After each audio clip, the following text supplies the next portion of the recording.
This morning on The Real Story, ahead of early voting for the presidential primary here in Connecticut, we're talking about the ballot choice you may not have seen, the push for uncommitted, as activists want more choice in D.C. and a ceasefire in Gaza. We're sitting down with two organizers to ask them your questions. And later in today's legislative latest, we're talking to Senate leaders on the state's Energy and Technology Committee, from artificial intelligence to kids' cell phones to your utility costs and green energy. They're joining us this morning to break down potential new laws.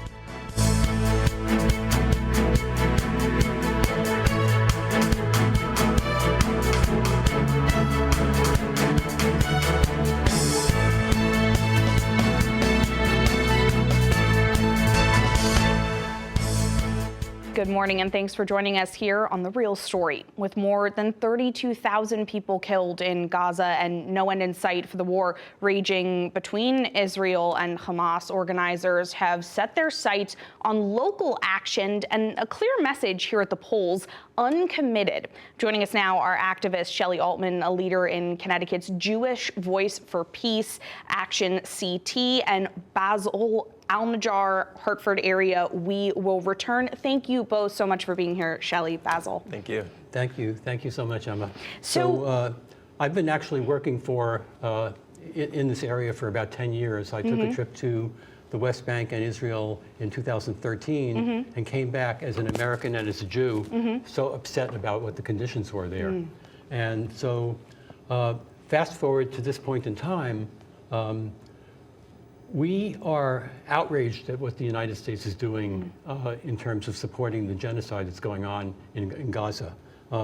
It's a continuation of, it's an escalation of what's been happening for all the years that I've been involved in this.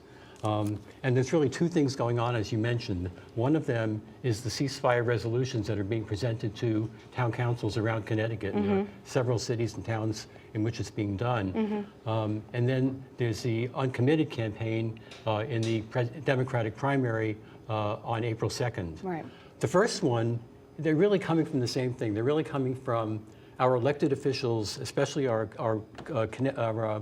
federal elected officials, refusing to listen to us and to act on this genocide and this violence that's being done in our name with our money.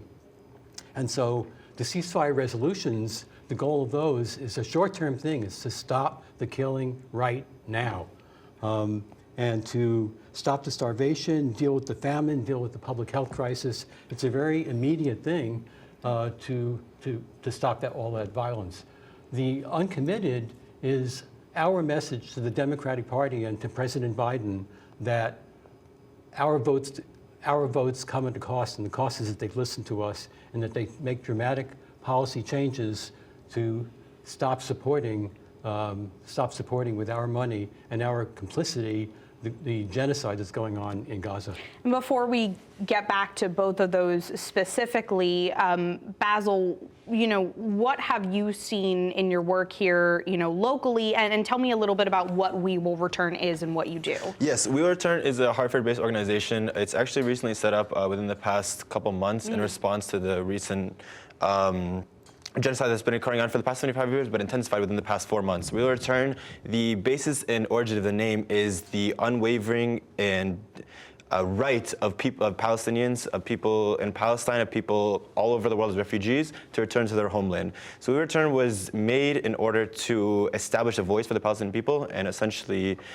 establish a sense of activism for the people of Palestine and people all over the world. And within these past 4 months, we've been setting up protests, we've been setting up organized events, organizational meetings, meetings with congressmen, meetings with representatives, whatever it may be, in order to, like Shelly just mentioned, hammer home the fact that we are outraged at the lack of response by the American government, by our local government, by our local officials, and we refuse to stand up and not stand up for our Palestinian brothers and sisters who've been suffering for the past 75 years, to still hear no response from our representatives and officials who are supposed to be representing our interests is an outrage to all of us. And obviously the two main things happening right now, as Shelly mentioned, local towns and cities passing ceasefire resolutions and talking about that, as well as the push for this uncommitted vote. Before we get to the primaries, when it comes to the ceasefire resolutions, I think a lot of people who don't know a lot about the situation might look at it and say, well, this is happening thousands of miles away, and on a U.S. level, we're not in D.C., we're in Connecticut, but, you know, we do know the state has a large role here in the U.S. military industry, with a lot of businesses here in Connecticut really directly relating to the war. So, Shelly, we'll start with you. Tell me a little bit about, you know, why these local ceasefire resolutions have been pointing, you know, not just to taxes and general aid, but to Connecticut specifically. Right. So I grew up in New York City, but I've lived in Connecticut for many more years than I'd care to say. And the New York City subways used to have signs that say, if you see something, say something. And we are seeing something. We're seeing a genocide, and we're seeing our legislators not doing anything about it constructively or morally. And so just from that point of view, it's incumbent upon us to raise that issue locally. It's not a foreign policy issue. We're told, you know, localities don't do foreign policy. It's not foreign policy. It's morality, and it's also, you know, we saw in previous genocides, the Holocaust. How could that have happened? Didn't anybody say anything? And so, as a Jew, and having family that was lost in the Holocaust and who came here before that to escape violence against Jews, we have to speak up about it. And there are financial reasons as well. We're losing billions of dollars for our localities that are going to kill people in Gaza. But those are sort of the two reasons why it's local.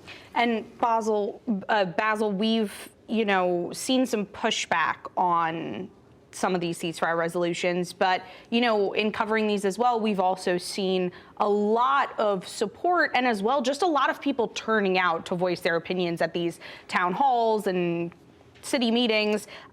You know, what has it meant to you, and what have you maybe learned from some of these recent meetings, you know, seeing not just support, but massive turnout and voter engagement in the towns and cities that are considering this? It means everything to us. The main point that we want to hammer home within these ceasefire resolutions, within the uncommitted campaign, with every single protest that we're doing, is that if you look in the media nowadays, you will be consistently treated to the opinion that the Palestinian problem is a Palestinian issue, is an Arab issue, is a Muslim issue, and that couldn't be farther from the truth. Because you look at these protests, you look at these events, you see African Americans leading these movements, you see Hispanic people leading these movements, you see Asian, Caucasian, whatever it may be, leading these movements.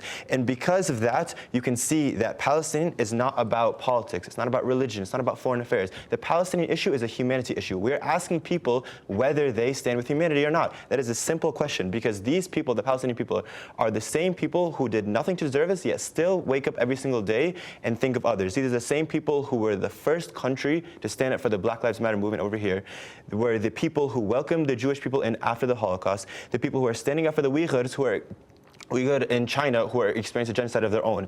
Knowing that in this country, our tax dollars, $3.8 billion a year, in addition $14 billion package is being proposed by Biden, is being sent to engage this genocide, knowing that the rhetoric in our media led to the killing of Wadi al-Fayoumi, the young child in Chicago, and has led to an increase in anti-Arab and anti-Palestinian rhetoric throughout the entire country. Knowing that our state is complicit. The state of Connecticut is one of the most financially charged states in the entire country. Over $96,000 are invested in Israeli bonds, and we house companies such as Raytheon, Lockheed Martin, Pratt & Whitney, who are directly aiding the warships, drones, funding everything that is the airstrikes, the bombs that are used to kill our Palestinian brothers and sisters.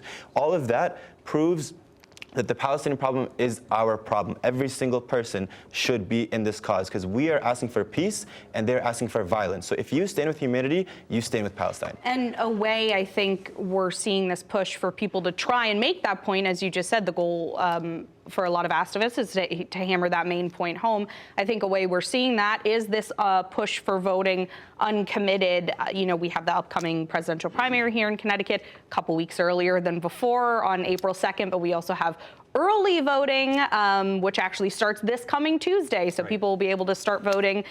You know, they'll be able to vote early for 4 days before April 2nd. So Shelly, tell me, what is this push for voting uncommitted? What does this mean? What it means is it's basically letting us express ourselves about our complete disgust with the fact that our money and our support is there for Israel in the genocide that it's committing. And the other thing about this is that it's having an effect. We're starting to see even President Biden, even Majority Leader Schumer, they're making statements now that they would not have made if this wasn't happening. This has been done in the state of Washington, in Michigan, in Massachusetts, and other states. In those states which had an uncommitted option, as does Connecticut, over 10% of the electorate has voted uncommitted. That may seem small, but it's a huge thing.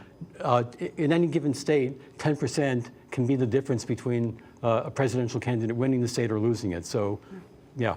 Yeah, and we just have a couple seconds left here. Sure. But Basel, last thing, we're seeing this push, as Shelly just mentioned, explaining what this uncommitted vote is for. This is the biggest push for uncommitted we've seen, in history here. So really quickly, with the last couple seconds, ahead of the election in Connecticut, what are you telling other young people in encouraging them to maybe vote this way or just vote in general? The main thing that I want to say is that your voice matters. At the end of the day, the U.S., how it's set up, it comes down to a numbers game. We're coming down to who has more votes than who else. And every single person who joins in this uncommitted movement, every person who joins in the ceasefire campaign, every person who joins in the Palestine movement makes a difference. Because what's happening right now is not something that can be described in words. What's happening right now, what we've been seeing for the past 75 years, it is not something that any person can look at and not derive an emotional response from unless you have no heart or unless you have a peace in the movement, unless you're thinking with your pockets, unless you're thinking with power.